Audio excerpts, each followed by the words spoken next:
أعوذ بالله من الشيطان الرجيم.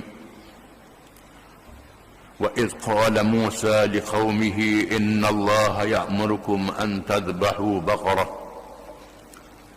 قالوا أتتخذنا هزوا قال أعوذ بالله أن أكون من الجاهلين قالوا ادع لنا ربك يبين لنا ما هي قال إنه يقول إنها بقرة لا فارض ولا بكر عوان بين ذلك فافعلوا ما تؤمرون قالوا ادع لنا ربك يبين لنا ما لونها قال إنه يقول إنها بقرة صفراء فاقع لونها تسر الناظرين قال ادع لنا ربك يبين لنا ما هي إن البقرة تشابه علينا وإنا إن شاء الله لمهتدون قال إنه يقول إنها بقرة لا ذلول تثير الأرض ولا تسقي الحرث مسلمة لا شية فيها قالوا الآن جئت بالحق فذبحوها وما كادوا يفعلون وإن قتلتم نفسا فادارأتم فيها والله مخرج ما كنتم تكتمون فقلنا اضربوه ببعضها كذلك يحيي الله الموتى ويريكم آياته لعلكم تعقلون.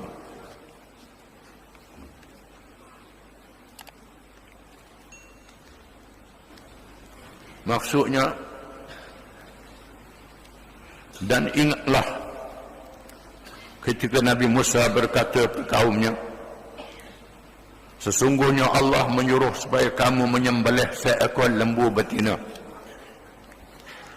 Mereka berkata, adakah engkau hendak menjadikan kami ini permainan? Nabi Musa menjawab, aku berlindung kepada Allah daripada menjadi salah seorang dari golongan yang jahil yang melakukan sesuatu yang tidak patut. Mereka berkata pula, berdoalah kepada Tuhanmu untuk kami supaya diterangkannya kepada kami bagaimana sifat-sifat lembu itu. Nabi Musa menjawab, bahwasanya Allah berfirman bahawa lembu betina itu ialah seekor lembu yang tidak terlalu tua dan tidak terlalu muda, pertengahan umurnya di antara itu. Maka kerjakanlah apa yang diperintahkan kepada kamu melakukannya. Mereka berkata lagi, mohonkanlah kepada Tuhanmu untuk kami supaya diterangkannya kepada kami apa warnanya. Nabi Musa menjawab, bahwasanya Allah berfirman bahawa lembu betina itu ialah seekor lembu kuning tua warnanya, lagi menyukakan orang-orang yang melihatnya. Mereka berkata lagi, pohonkanlah kepada Tuhanmu untuk kami supaya diterangkannya kepada kami lembu betina yang mana satu, kerana sesungguhnya lembu yang dikehendaki itu kesamaran kepada kami, susah kami memilihnya, dan kami insya-Allah akan mendapat petunjuk untuk mencari dan menyembelih lembu itu. Nabi Musa menjawab, bahwasanya Allah berfirman sebenarnya lembu yang dikehendaki itu ialah lembu betina yang tidak pernah digunakan untuk membajak tanah sawah bendang, dan tidak boleh digunakan mengangkut air untuk menjerus tanaman. Ia pula tidak cacat dan tidak ada belang pada warnanya. Mereka tak ada belang, tak ada tapung pada warnanya. Mereka berkata, sekarang barulah engkau dapat menerangkan sifatnya yang sebenar. Maka mereka pun menyembelih lembu yang tersebut, dan hampir-hampir mereka tidak dapat menunaikan perintah Allah itu. Dan ingatlah ketika kamu membunuh seorang manusia, kemudian kamu menuduh sesama sendiri tentang pembunuhan itu, padahal Allah tetap melahirkan apa yang kamu menyembunyikannya. Maka kami berfirman, pukullah si mati dengan sebahagian anggota lembu yang kamu sembelih itu. Mereka pun memukulnya dan ia kembali hidup. Demikianlah Allah menghidupkan orang yang telah mati dan memperlihatkan kepada kamu tanda-tanda kekuasaannya supaya kamu membunuhnya.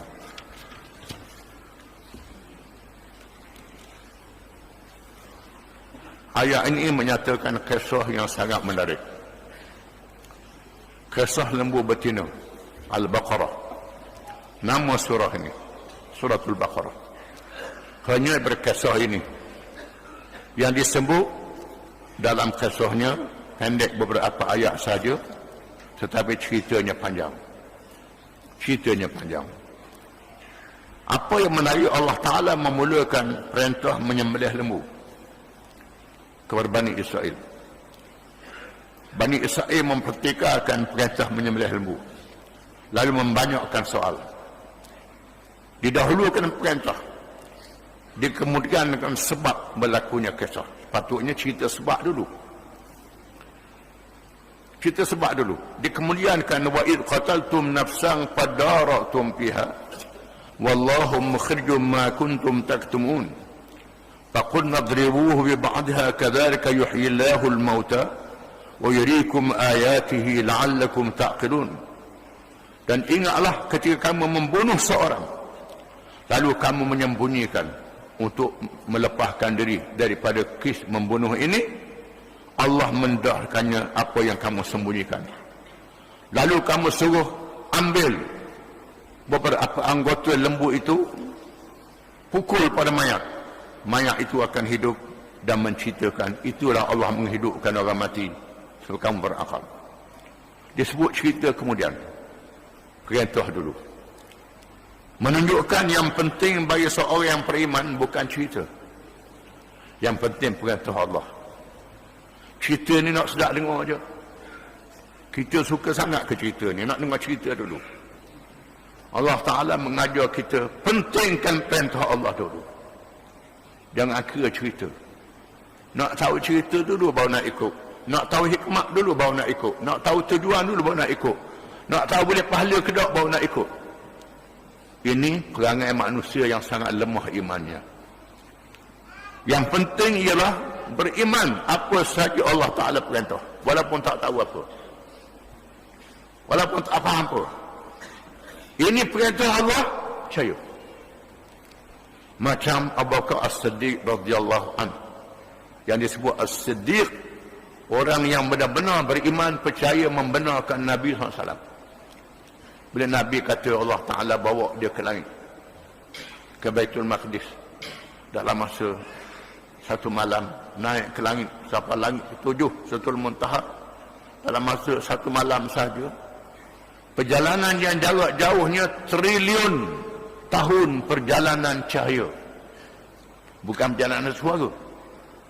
Cahayanya lebih laju pada suara lagi. Triliun tahun. Dari bumi ke langit yang pertama ke bintang sudah ratus-ratus tahun perjalanan. Ini triliun tahun perjalanan dalam satu malam. Bila Nabi cerita ke Abu Bakar, berkata betul, saya percaya beriman. Ini as-siddiqin. Di sinilah hikmat mengapa Allah Ta'ala sebut sembelih lembu dulu, tak sebut cerita dulu. Cerita kemudian. Bila dia bunuh, dia letakkan mayat antara dua kampung supaya kampung ini kelahi, tak tahu sebab dia bunuh. Lalu bertemu, tuduh-menduh terus lain, lalu bertemu Nabi Musa. Ceritanya kemudian. Allah Ta'ala sebut perintah dulu. Wa idh qala Musa liqaumihi innallaha ya'murukum an tadhbahu baqarah. Dan ingatlah ketika Tuhan berkata kepada Nabi Musa dalam bahasanya, berfirman, berkata kepada Nabi Musa alaihissalam. Nabi Musa berkata kepada kaumnya, pada Bani Israel, innallaha ya'murukum an tadhbahu baqarah. Allah Ta'ala memerintah kamu menyembelih seekor lembu betina. Allah Ta'ala suruh kamu sembelih seekor lembu betina. Sepatutnya iga adalah lembu betina mana pun, kurus ke, gemuk ke, besar ke, kecil je, asal lembu betina sudah. Tuhan perintah. Patutnya begitu. Caratannya banyak. Cari lembu betina. Cari lembu betina. Qalu atattakhiduna huzwa. Mereka berkata, adakah engkau bermain-main dengan kami, wahai Musa? Kami bawa kisah orang mati, tak tahu siapa dia. Dia suruh ikat lembu betina, suruh sembelih. Main-main ke? Ini seorang Rasul. Nabi, bukan sembarangan. Bukan pelakon. Bukan orang biasa, bukan orang jual obat. Nak lagu obat dia. Nabi yang tidak minta upah, tidak apa-apa. Nabi yang dilantik oleh Allah Ta'ala. Bani Israel tak percaya kerana Nabi mereka ingat Nabi buat main-main. Nabi tak boleh main-main. Seorang Nabi, seorang orang tak boleh main-main. Kalau dia main-main pun main-main yang benar, bukan main-main yang bohong. Bergurau yang benar, bukan bergurau yang bohong. Tidak, tak ada main-main. Main-main kosong, tidak. Ini sifat Nabi-Nabi. Tangkap ilmu mana? Mereka berkata, adakah engkau bermain-main dengan kami? Qala a'udzu billahi an akuna minal jahilin. Nabi Musa berkata, aku berlindung dengan Allah, aku termasuk di kalangan orang-orang yang jahil. Menunjukkan bahawa puak ni jahil, baba, bodoh terhadap agama. Nabi Musa minta berlindung, jangan aku termasuk kalangan orang yang jahil. Ya Tuhanku, jangan engkau masukkan aku sama orang yang jahil, orang yang tak erti ini, ya Tuhanku. Aku tak masuk. Jangan masukkan aku dalam mereka. Menunjukkan kejahilan mereka, kebabalan mereka dalam perkara agama. Ya Tuhanku, jangan aku termasuk kalangan orang yang jahil, wahai Tuhanku, kata Nabi Musa. Qalu ud'u lana rabbaka yubayyin lana ma hi.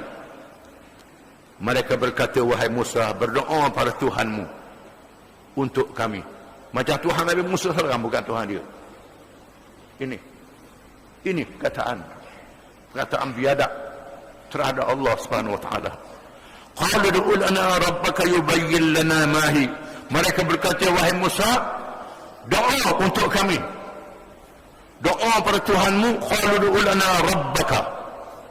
Doa untuk kami kepada Tuhanmu. Macam bukan Tuhan dia apa. Kita ya Rabbana ihdinas siratal mustaqim, Tuhan kita semua. Ini tidak Tuhan Nabi Musa je. Jadi ikut Nabi Musa ni bukan ikut sungguh. La ilallah, la ilallah untuk Nabi Musa seorang dia. Bukan Allah untuk Tuhan semuanya, tidak. Ini seni dalam ayat Al-Quran yang kita katakan. Qalu ud'u lana rabbaka. Mereka berkata, doalah untuk kami kepada Tuhanmu, wahai Musa. Patutnya ud'u rabbana, doa pada Tuhan kita semua. Ini doa untuk kami pada Tuhanmu, wahai Musa. Mahi, apa dia lembu balah mana? Lembu macam mana? Kalau suruh sembelih lembu sungguh, minta Tuhan doa lah. Lembu tu lembu macam mana? Nak lembu betina macam mana? Patutnya igak lah lembu betina macam mana pun igak. Maka turun wahyu. Di sini Nabi doa, Nabi sebut pada sahabat pada kita, idza amartukum fa'tu mimma sa'tum wa ila na'tukum anhu fantahu. Wa innama ahlaka alladhina min qablikum kathratu masailihim wa ikhtilafuhum ala anbiya'ihim. Punah umat-umat zaman dulu kerana mereka pertikaikan perintah Allah. Mereka banyak tanya perintah Allah. Pertikaian perintah Allah tak ada. Ada orang pertikaian ke hukum hudud hari ni lah, hukum kisah hari ni lah. Ada orang Islam duduk pertikaian. Alhamdulillah hari ni orang Islam tak pertikaian dah.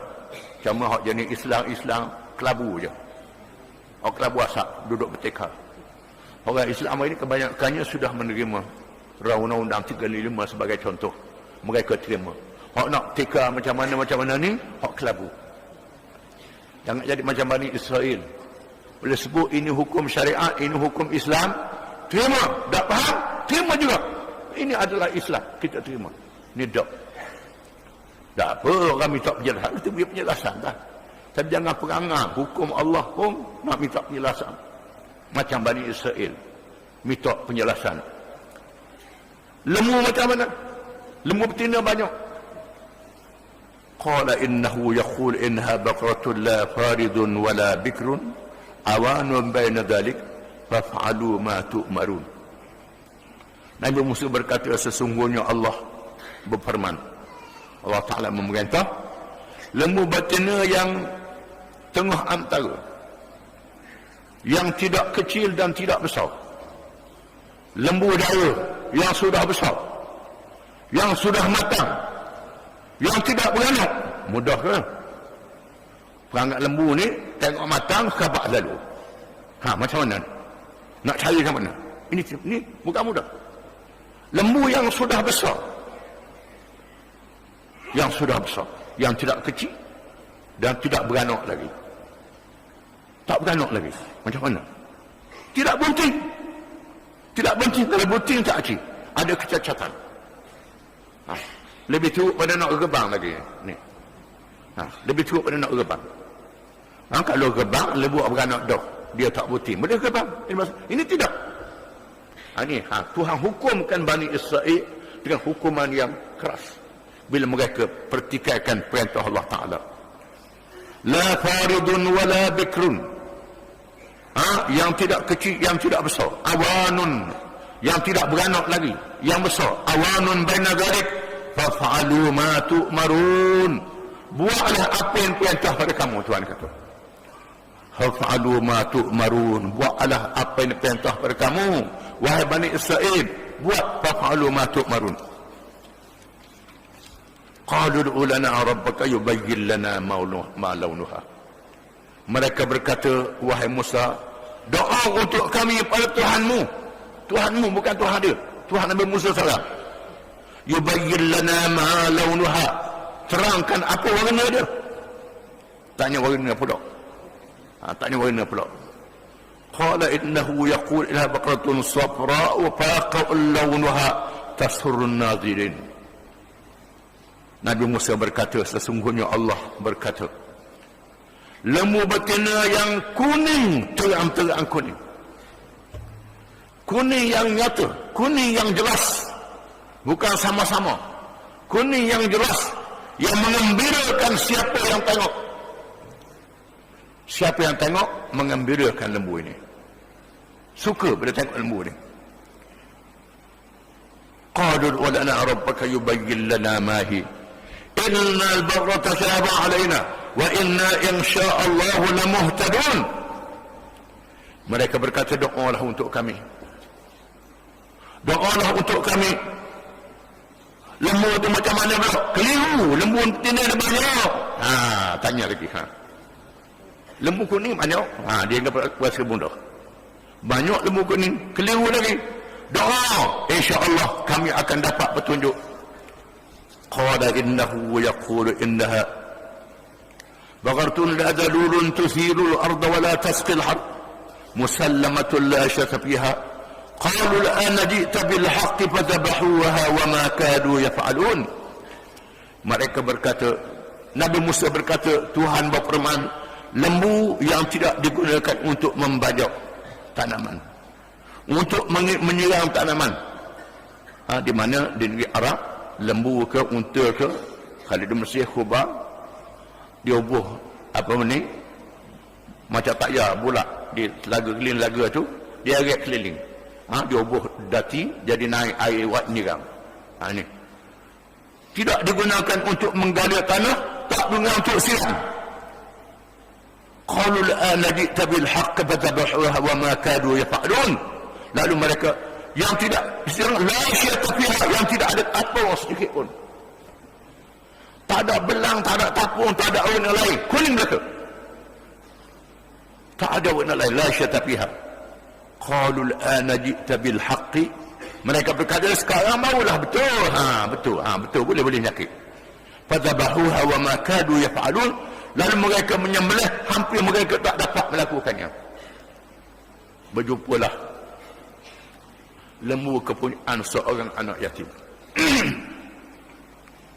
Seorang hamba yang saleh kalangan Bani Israel.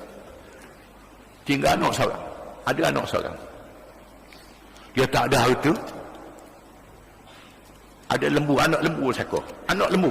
Boleh jadi ibu mampu, Allah alam. Tuhan tu begitu. Dia seorang yang saleh, ada anak lembu, dia ada anak, dia rasa dia nak mati, dia berdoa, ya Allah ya Tuhanku, ya Allah ya Tuhanku, aku jadikan lembu ini, anak lembu ini untuk anakku, wahai Tuhanku.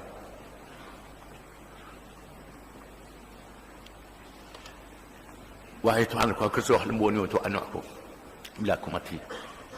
Lembu dipelihara oleh Allah Ta'ala. Lepas diwasiat ke bin dia,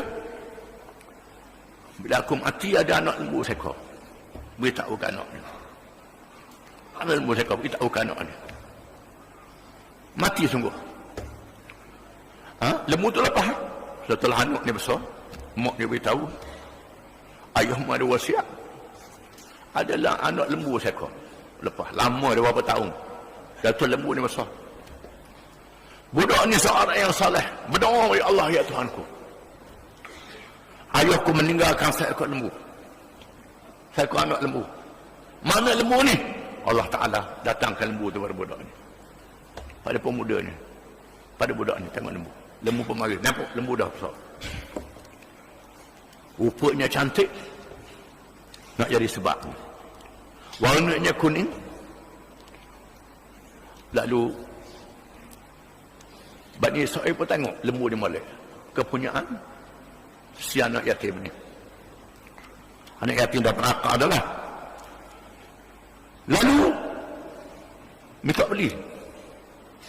Tawarnya harga dalam 3 dinar, 3 wang emas. Wang emas tu mahal dah masa tu, nak beli. Anak ni yang sangat taat pada ibu dia, sangat taat pada ibu dia. Nanti nak balik tanya mak dulu. Tak boleh, tak boleh lagi walaupun dah mahal dah. Mak setuju tak? Dia pun balik. Untuk satu riwayat, malaikat dah ajar suruh naik harga daripada 3 jadi 6. Daripada 3 Bani Israel tangguh beli 6 dinar. Tak boleh tanya mak dulu setuju tak? Sampai begitu taat budak ni. Balik tanya, lepas tu balik pula akak harga lagi, nanti balik tanya mak dulu. Dah main ulang akhirnya harga dia mah sepenuh lembu tu. Dia lapah buang daging dia, buang kulit dia, buang perut dia, tinggal belulang saja isi mah. Nak kata berapa tang tak tahu lah. Mah ni berat, berapa tang mah tak tahu lah. Ni kena cari mah seberat dalam kulit lembu tu. Ini ujian pada Bani Israel dan berkat pada seorang yang saleh meninggalkan anak yang saleh. Allah SWT jadikan begitu. Daripada seekor lembu, Tuhan jadikan berkat sampai mah berapa tang tak tahu. Di sinilah seorang ulama tabi'in, ulama yang belajar murid para sahabat Nabi, menceritakan, aku menyaksikan zaman Sulaiman bin Abdul Malik dan Umar bin Abdul Aziz. Sulaiman bin Abdul Malik ialah khalifah Umayyah yang kaya raya, yang mewah. Sulaiman bin Abdul Malik meninggal dunia meninggalkan berjuta-juta dinar, ratus ribu dinar, juta dinar, tinggal pesaka pada anak dia. Aku menyaksikan Umar bin Abdul Aziz, seorang khalifah yang memerintah dengan adil, meninggalkan 20 dinar sahaja duit, 20 dinar sahaja, pesaka pada anak dia. Dia khalifah tapi tak mengumpulkan harta untuk diri dia dan keluarga dia, meninggalkan 20 dinar sahaja. Khalifah yang dahulu meninggalkan juta-juta dinar. Cuba aku menyaksikan anak Sulaiman bin Malik yang meninggal juta-juta dinar, selepasnya menjadi peminta sedekah. Jadi minta sedekah, harta juta-juta habis begitu saja, tak dapat dah sikit habuk, tidak ada keberkatan. Dan aku menyaksikan anak Umar bin Abdul Aziz yang menerima pesaka 20 dinar, tiba-tiba bersedekah dengan ratus-ratus ribu dinar kepada orang ramai. Allah Ta'ala berkatkan harta itu, menunjukkan orang yang saleh meninggalkan anak yang saleh, anak yang baik, Allah beri keberkatan. Ini zaman kemudian. Zaman Nabi Musa ni Allah Ta'ala jadikan begitu. Seorang yang soleh meninggalkan seorang anak yatim dengan ibu yang miskin, hanya ada seekor anak lembu saja.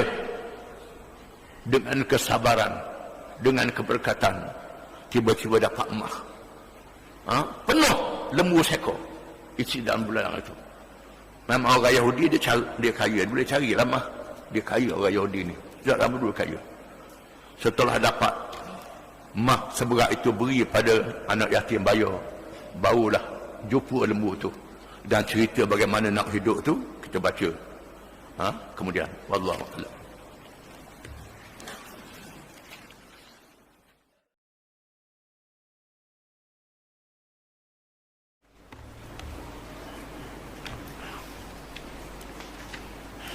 أعوذ بالله من الشيطان الرجيم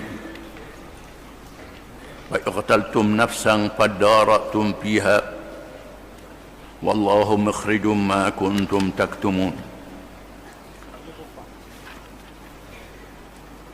فَقُلْنَا اضْرِبُوهُ بِبَعْضِهَا. Ini tak tafsir lagi. كَذَلِكَ يُحْيِي اللَّهُ الْمَوْتَى وَيُرِيكُمْ آيَاتِهِ لَعَلَّكُمْ تَعْقِلُونَ. ثم قست قلوبكم من بعد ذلك فهي كالحجارة أو أشد قسوة وإن من الحجارة لما يتفجر منه الأنهار وإن منها لما يشقق فيخرج منه الماء وإن منها لما يهبط من خشية الله وما الله بغافل عما تعملون.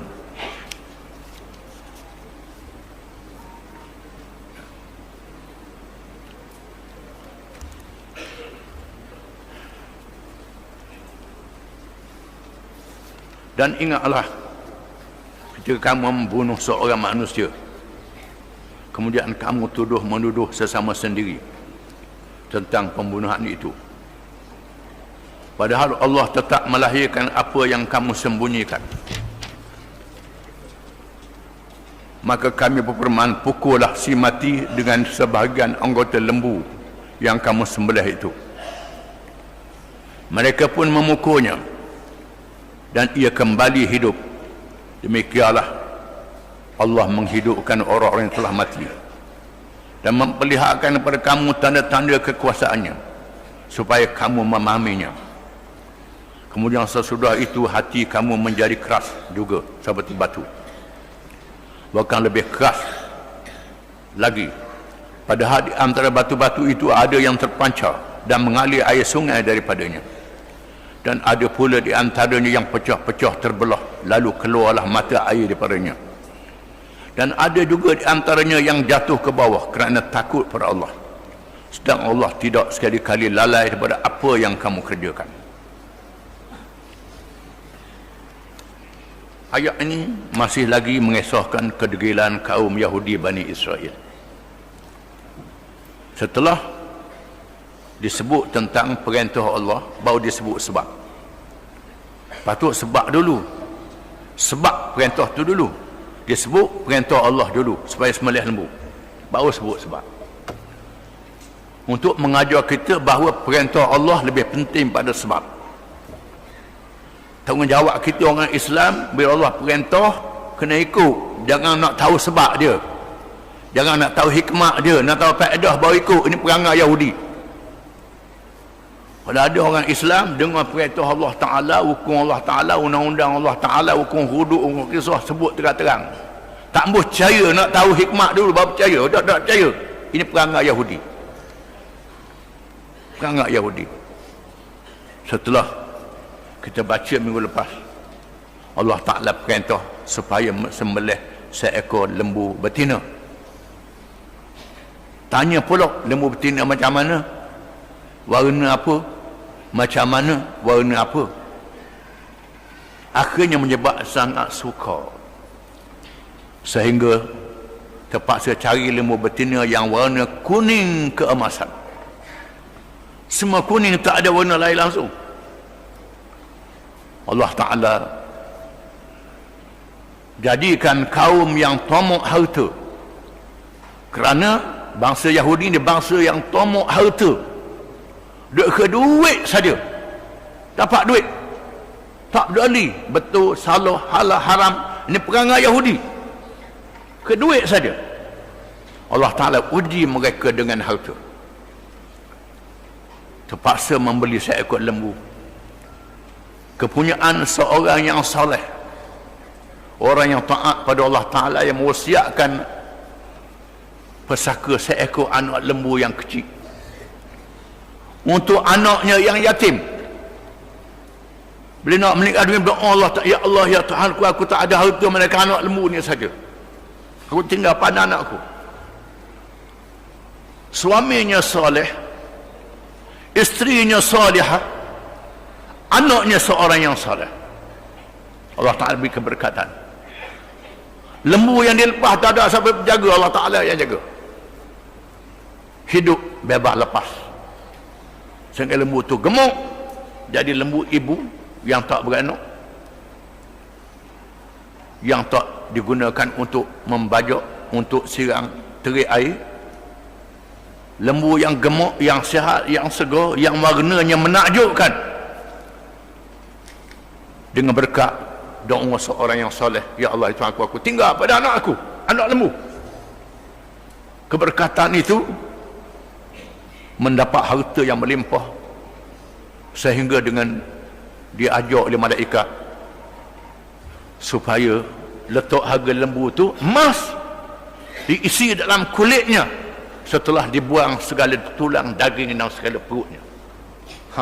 Berapa tan emas mereka bayar dengan emas.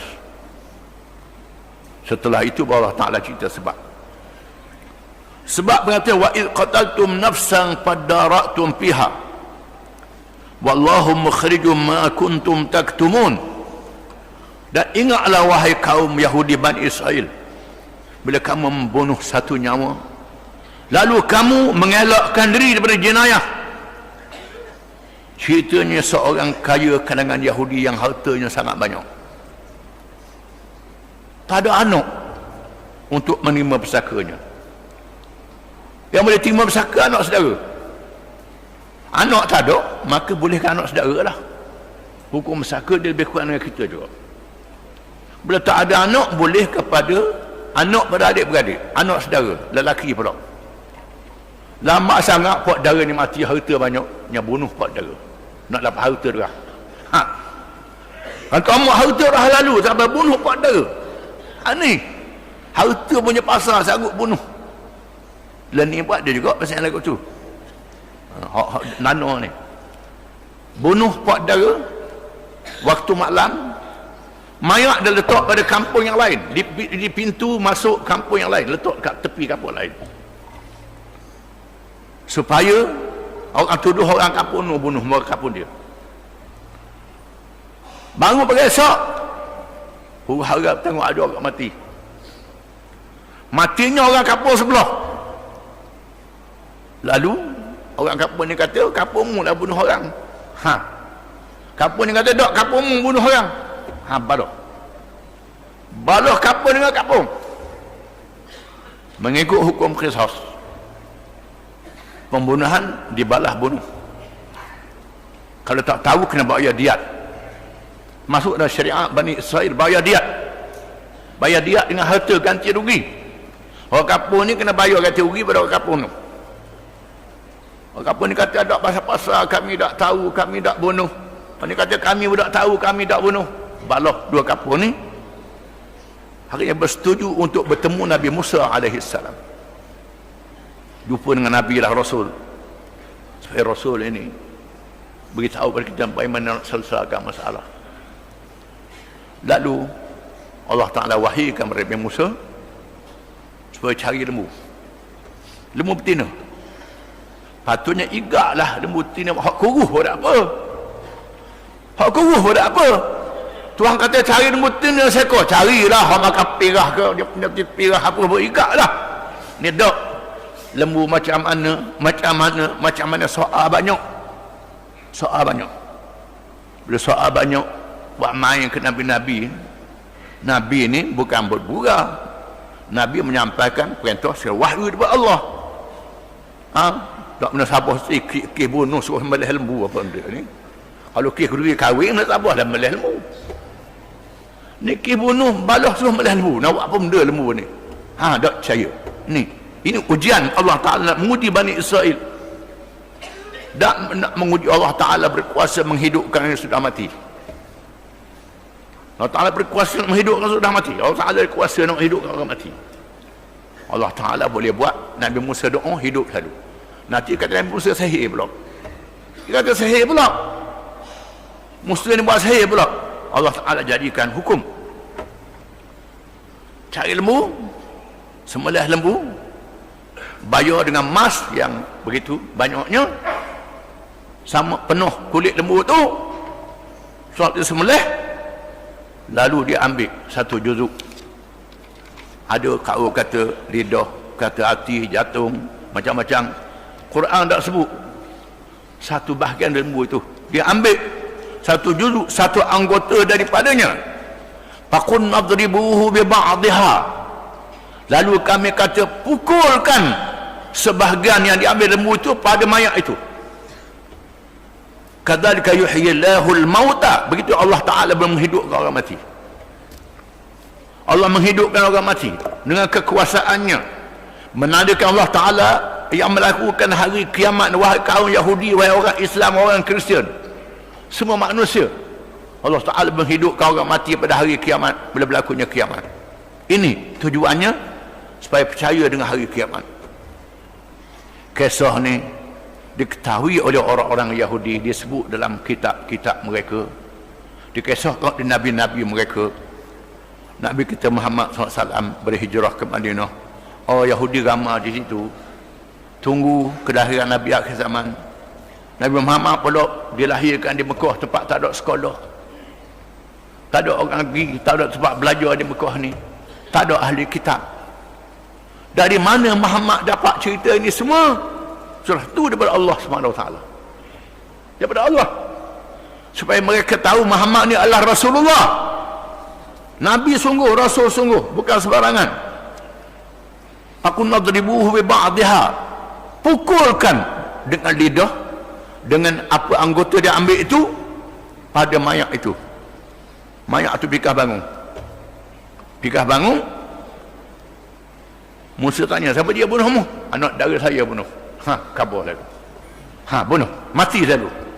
Ha, tahu siapa pembunuhnya? Wa yuriikum ayatihi la'allakum ta'qilun. Dan Allah Ta'ala menunjukkan ayatihi, tanda-tandanya. Ayat yang dibaca, ayat yang dilihat, yang disaksikan. Ayat makru'ah, ayat yang dibaca, ayat manzurah, ayat yang dilihat, yang disaksikan.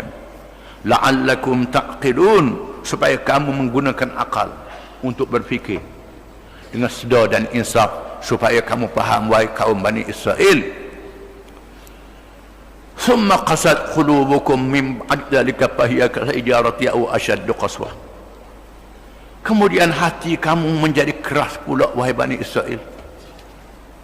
Jadi keras, tak mau terima pengajaran Allah, tak mau terima hukum Allah, tak mau terima peraturan Allah. Nabi Musa suruh berjihad, masuk ke Palestin, tak mau berjihad. Suruh Musa dengan Harun pergi dengan Tuhan lah, kami tak mau pergi.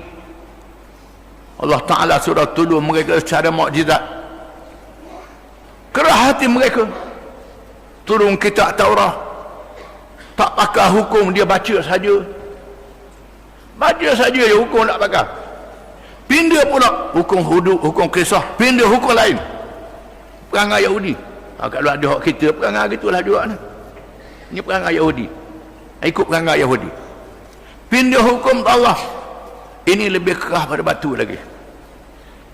Batu taat pada Allah. Dalam ayat yang banyak menyatakan bukit, buka, gunung, ganang bertasbih taat pada Allah Ta'ala. Bukit. Wa innal hiya wa inna min al-hijrati lama yatafajjaru minhu al-anhar. Sebahagian berbatu-batu itu terpancur daripadanya sungai-sungai. Sekerah-kerah batu itu, sungai boleh lalu. Membenarkan sungai lalu di celah-celah dia untuk beri rezeki pada manusia yang duduk di bawah. daripada jeram. Boleh lalu sungai tu dengan perintah Allah Ta'ala. Wa inna minha lama yashtaqaqu fa yakhruju minhu al-ma'. Setengah daripada batu tu pecah dengan tujuan supaya air keluar ke dia, supaya orang boleh ambil air dengan perintah Allah. Wa inna minha lama yahbitu min khasyatillah. Setengah daripada batu itu daripada atas golek turun ke bawah kerana takut pada Allah Ta'ala. Daripada dua atas gunung turun ke bawah takut pada Allah Ta'ala. Kerana takut pada Allah Ta'ala. Ada di antara Allah Ta'ala perintah, ada di antaranya gerung dengar manusia syirik lawan Allah Ta'ala, menyebabkan bergolek batu, pecah batu ini, takut pada Allah Ta'ala.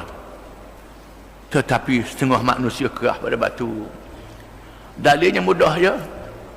Nak lalu air, pakai air kan kena lalu lah ke umur tanah dia. Tak boleh, tak boleh.